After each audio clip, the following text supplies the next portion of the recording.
Hello student, this is Shaheen and in this particular lecture video we are going to discuss the question paper Master of Commerce Term and Examination December 2022 and the subject is MCO 021 Managerial Economics.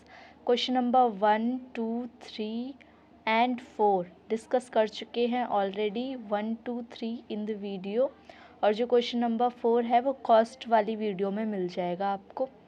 अगर कोई भी doubt है तो आप लोग comment section में mention कर सकते हैं। क्वेश्चन नंबर 5 और क्वेश्चन नंबर 6 डिस्कस करूंगी इस लेक्चर में और उसके बाद 7 और 8 देन ये क्वेश्चन पेपर कंप्लीट हो जाएगा। फिर हम लोग डिस्कस करेंगे next question paper. So question number 5 says explain the concept of monopolistic. Monopolistic competition को एक्सप्लेन करो।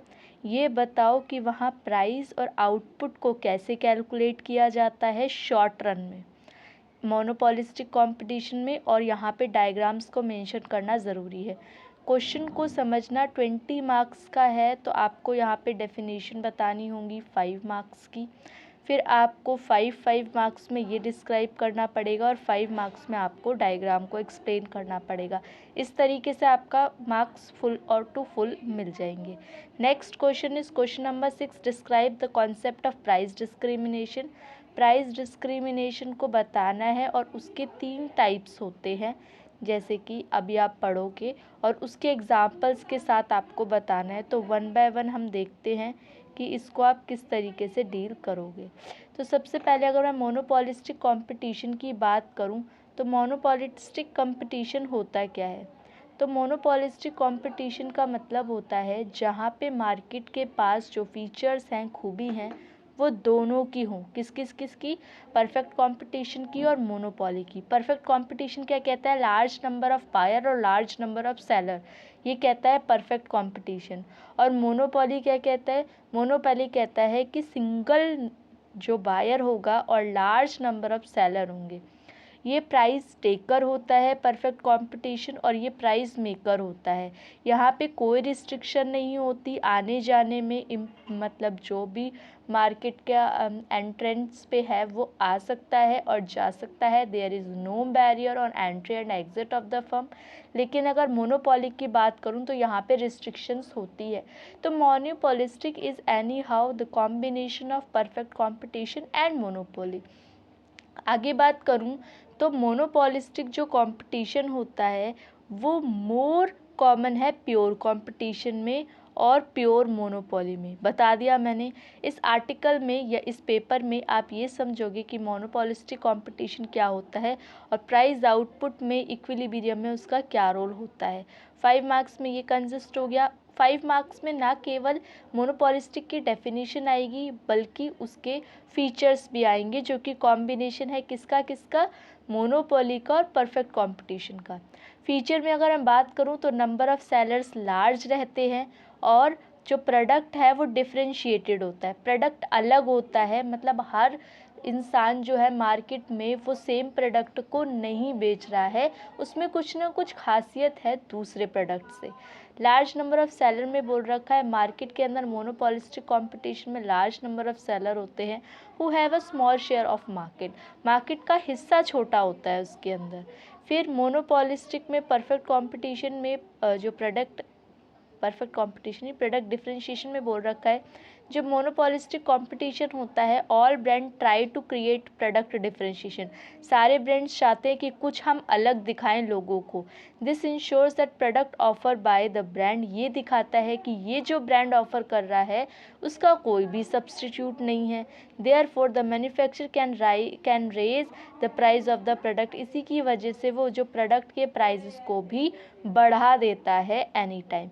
फिर उसके बाद freedom of entry and exit की बात करूं तो मैंने आपको बताया कि ये कहीं ना कहीं दोनों का कॉम्बिनेशन है। तो परफेक्ट कंपटीशन में आसानी से जो फर्म है वो आ जा सकती है, इसी की खूबी ले ली इन्होंने। और नॉन प्राइस कंपटीशन है, यहाँ पे कोई भी टाइप का कंपटीशन नहीं है प्राइस के बेसिस पे। किसके बेसिस पे कंपटीशन है, competition on the basis of brand, on the basis of quality, on the basis of product. ठीक है। नॉन प्राइस कंपटीशन में, मोनोपॉलिस्टिक कंपटीशन में प्राइस के अलावा और सब चीज़ों में अपनी बैटल करते हैं, कंपटीशन करते हैं, जैसे एडवर्टाइजिंग हो गई, प्रोडक्ट हो गई, बेटर डिस्ट्रीब्यूशन हो गई, सेल सर्विसेज हो गई, इस तरीके से। तो एक और हमने फीचर को पढ़ा, तो सबसे पहले डेफिनेशन पढ़ी, फिर हमने फीचर्स को स्टडी किया। प्राइस आउटपुट डिटर्मिनेशन, ये भी आपको पूछा गया है क्वेश्चन में, प्राइस आउटपुट डिटर्मिनेशन किस तरीके से रोल प्ले करता है, तो ये इंपॉर्टेंट है और थोड़ा सा डिफिकल्ट है, तो ये लाइन टू लाइन पढ़ना पड़ेगा।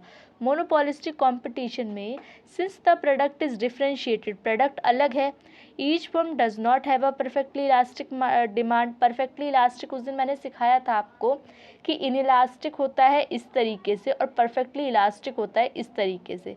तो जो ये है ये तो परफेक्टली इलास्टिक है नहीं, होता नहीं है इसके अंदर इस तरीके से, does not have a perfectly elastic demand for its product.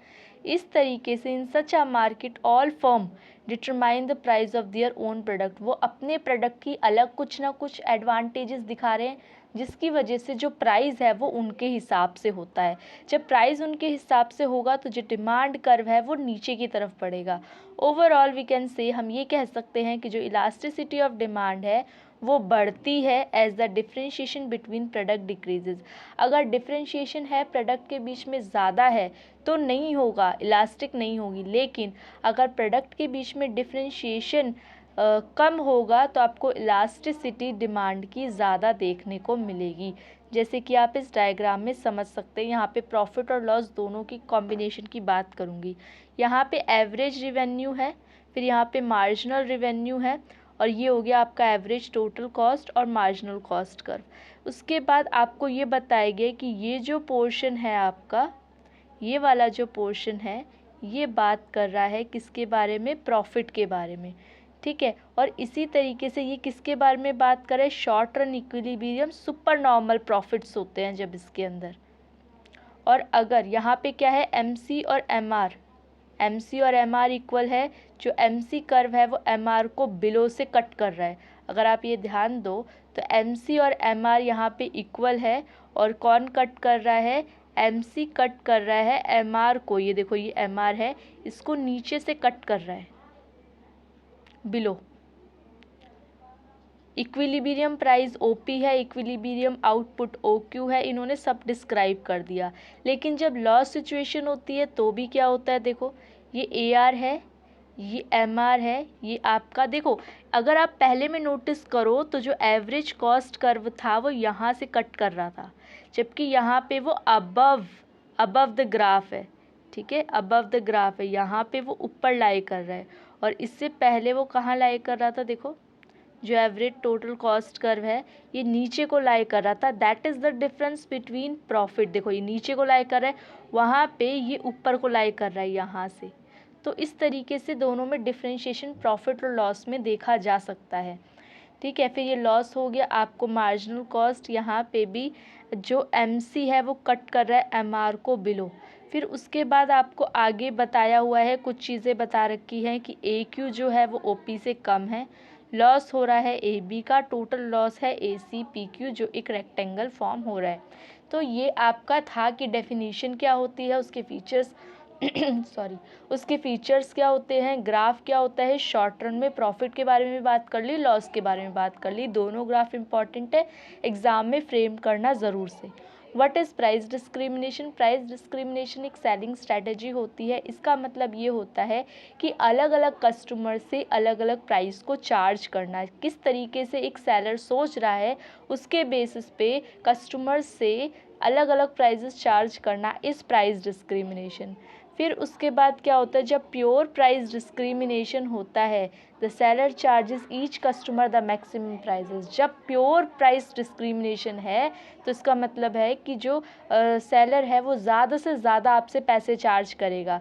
लेकिन अगर कॉमन प्राइस डिस्क्रिमिनेशन है, seller places customer in a group based, और फिर उसके बेसिस पे, ग्रुप के बेसिस पे वो डिफरेंट प्राइस चार्ज करेगा। टाइप्स ऑफ डिस्क्रिमिनेशन पूछा है आपसे, प्राइस डिस्क्रिमिनेशन 3 होते हैं, कौन कौन से, फर्स्ट डिग्री, सेकंड डिग्री और third degree.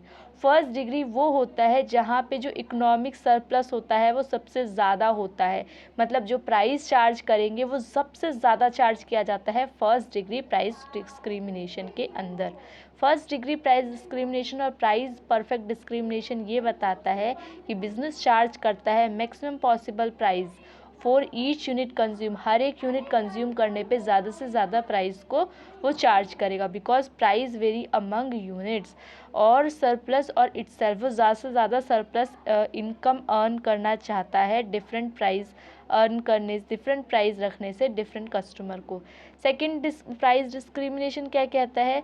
Second degree price discrimination तब होता है जब कंपनी डिफरेंट प्राइस चार्ज करती है डिफरेंट क्वांटिटीज़ पे, लेकिन वो कुछ ना कुछ डिस्काउंट, मतलब कुछ ना कुछ छूट देती है, बल्क डिस्काउंट वगैरह देती है, ठीक है।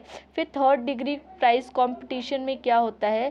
थर्ड डिग्री के अंदर होता है कि when a company charges a different price to different consumer groups, for example a theatre. अब देखो यहाँ पे क्लास वाइज डिवाइड कर दिया जाता है, ग्रुप वाइज डिवाइड कर दिया जाता है कस्टमर को। मतलब जैसे ट्रेन में ट्रैवल करते हो तो एसी क्लास के लिए अलग चार्जेस होते हैं, स्लीपर के लिए अलग चार्जेस होते हैं, और जो जनरल के लिए होते हैं वो अलग चार्जेस होते हैं। तो अपनी कन्वीनियंस के हिसाब से जब प्राइस को चार्ज किया जाता है तो वो थर्ड डिग्री प्राइस डिस्क्रिमिनेशन कहा जाता है। तो इसी तरीके से इन्होंने एक एग्जांपल दिया है कि अगर आप थिएटर में जाते हो तो आप ये देखोगे कि सीनियर्स के लिए अलग, एडल्ट और चिल्ड्रन के लिए अलग, सेम मूवी देख रहे हैं लेकिन फिर भी वो अलग अलग प्राइस चार्ज कर रहे हैं, वो थर्ड प्राइस डिस्क्रिमिनेशन में कहलाता है। एग्जाम्पल्स वो साथ के साथ पढ़े हैं लेकिन फिर भी एग्जाम्पल्स का एडिशन मैंने किया है यहाँ पे। बहुत सारी इंडस्ट्री में, एयरलाइन इंडस्ट्री में, आर्ट इंडस्ट्री में, फार्मास्यूटिकल इंडस्ट्री में प्राइस डिस्क्रिमिनेशन की स्ट्रेटजी यूज़ करी जाती है। एग्जाम्पल है प्राइस डिस्क्रिमिनेशन का, जैसे हम कूपन को इशू करते हैं applying specific discount, example as discount, loyalty programme discount. एक एग्जाम्पल है प्राइस डिस्क्रिमिनेशन का, ये देखा जा सकता है एयरलाइन इंडस्ट्री में, जहाँ पे टिकट्स के डिफरेंट प्राइजेस रहते हैं। अगर आप लास्ट मोमेंट टिकट पैसेंजर हैं तो आपसे ज़्यादा चार्ज किया जाएगा एज़ कम्पेयर टू आपने 4-5 दिन पहले वो टिकट बुक कराई हो, तो उसके हिसाब से आपसे प्राइजेस चार्ज किए जाएंगे। फिर उसके बाद इन्होंने और एयरलाइन पैसेंजर्स वगैरह के लिए कुछ एग्जाम्पल्स दे रखे हैं, उसको आप पढ़ सकते हो। तो बेसिकली ये था आपके 2 क्वेश्चन और होपफुली आपको अच्छे से समझ आया होगा सारी की सारी चीज़ें। चैनल को सब्सक्राइब करो, शेयर करो वीडियो को ज़्यादा से ज़्यादा, और यही आप लोगों से रिक्वेस्ट है। Thank you for watching and be happy.